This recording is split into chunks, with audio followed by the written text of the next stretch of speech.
राजस्थान कर्मचारी चयन बोर्ड द्वारा आयोजित पशु परिचर भर्ती परीक्षा 2024 के परिणामों को लेकर विवाद गहराता जा रहा है।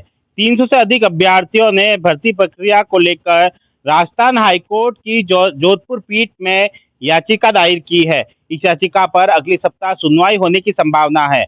अभ्यर्थियों की ओर से अधिवक्ता हरेंद्र नील पैरवी करेंगे। इन अभ्यर्थियों ने 4 बिंदुओं के ऊपर राजस्थान उच्च न्यायालय में इस पूरी भर्ती प्रक्रिया को चुनौती दी है।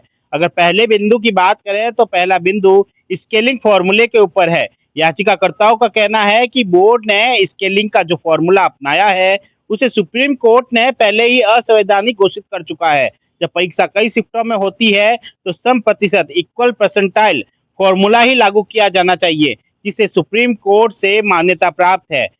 दूसरा बिंदु कट ऑफ जारी किए बिना दस्तावेज सत्यापन की सूची बनाने को लेकर है।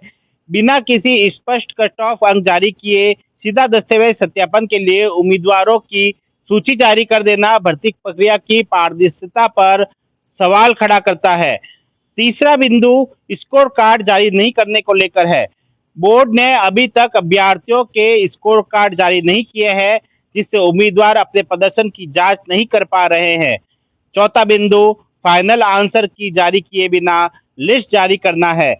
बोर्ड ने फाइनल आंसर की जारी किए बिना ही दस्तावेज सत्यापन के लिए चयन सूची जारी कर दी, जिसे याचिकाकर्ता गलत ठहरा रहे हैं।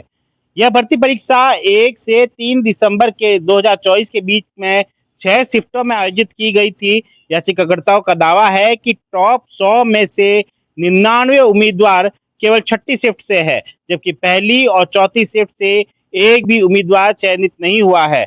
इसी तरह टॉप 1000 की बात करें तो 733 और टॉप 500 में से 432 उम्मीदवार छठी शिफ्ट से ही चयनित हुए हैं। यही आंकड़े स्पष्ट रूप से दर्शाते हैं कि शिफ्ट के बीच में जो नॉर्मलाइजेशन प्रक्रिया अपनाई गई है वह निष्पक्ष नहीं है, और इससे नॉर्मलाइजेशन पे सबसे बड़ा विवाद उत्पन्न हो रहा है। वही नॉर्मलाइजेशन फॉर्मूला को लेकर हजारों अभ्यर्थी असंतुष्ट है। उनका कहना है कि कुछ शिफ्ट के अभ्यर्थियों के 20 से 25 अंक तक बढ़ा दिए गए, जबकि अन्य शिफ्टों में 10 से 20 अंक तक घटा दिए गए। इससे टॉप अभ्यर्थी मेरिट से बाहर हो गए।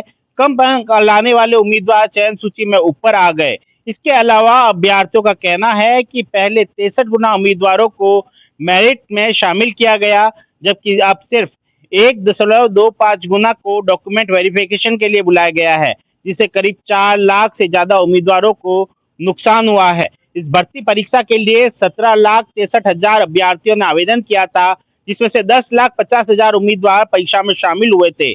परिणाम के अनुसार 4,06,826 अभ्यर्थियों को मेरिट में शामिल किया था, जिनमें 3,83,196 नॉन टीएसपी क्षेत्र से, वहीं 23,630 टीएसपी क्षेत्र से थे। अब राजस्थान उच्च न्यायालय के जोधपुर पीठ में इस पूरी भर्ती परीक्षा को अब जो है चुनौती दी गई है। अब राजस्थान उच्च न्यायालय में अगले सप्ताह सुनवाई होगी। अब देखना होगा सुनवाई के बाद में क्या भर्ती परीक्षा में अभ्यर्थी इस पूरे मामले को लेकर क्या उन्हें जस्टिस मिल पाता है या नहीं। सुमित देवड़ा, टीवी 9 राजस्थान।